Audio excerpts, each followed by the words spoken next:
สบายดีอันนี้จะได้ฝากเสียงแคนไปหานางวันตาอยู่ต่างประเทศเด้อได้ยินได้ชมแล้วก็อย่าลืมเสียงขับเมื่อยอย่าลืมเสียงขับเมื่อยอยู่บ้านเฮาเมืองเฮาเด้อขอบใจที่สนับสนุนขับเมื่อยบุญใส่โดยดีตลอดมาสนับสนุนขับลำพอเมื่อยบุญสิใส่ผ่านมาฟังมามอบเสียงแคนนี้ให้ส่งไปทางต่างประเทศให้นี่เนาะมามอบเสียงแคนนี้ให้นางวันตา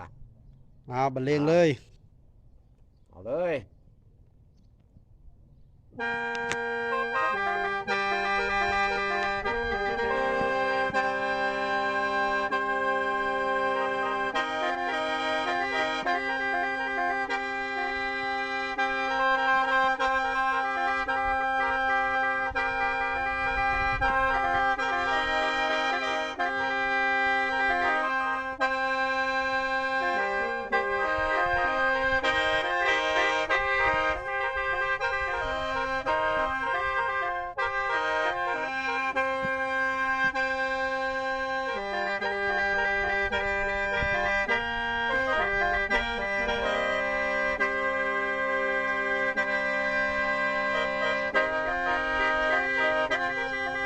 มาเปลี่ยนคีย์มึงดูมานี่มาเปลี่ยนคีย์เป็นลายมหาไซมึงดู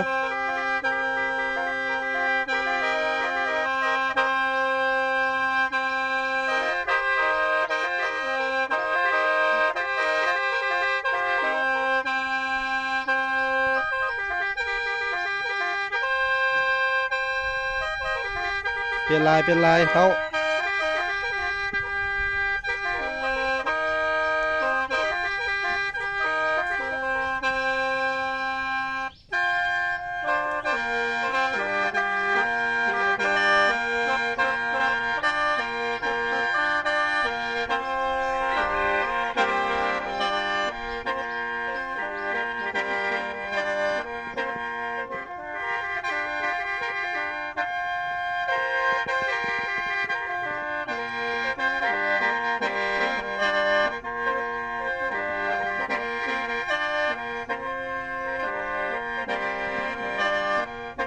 ขอบใจเด้อเอเวนตาที่สนับสนุนขับเมื่อย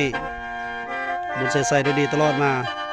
วันนี้ขอจบสำนี้เด้อบ๊ายบาย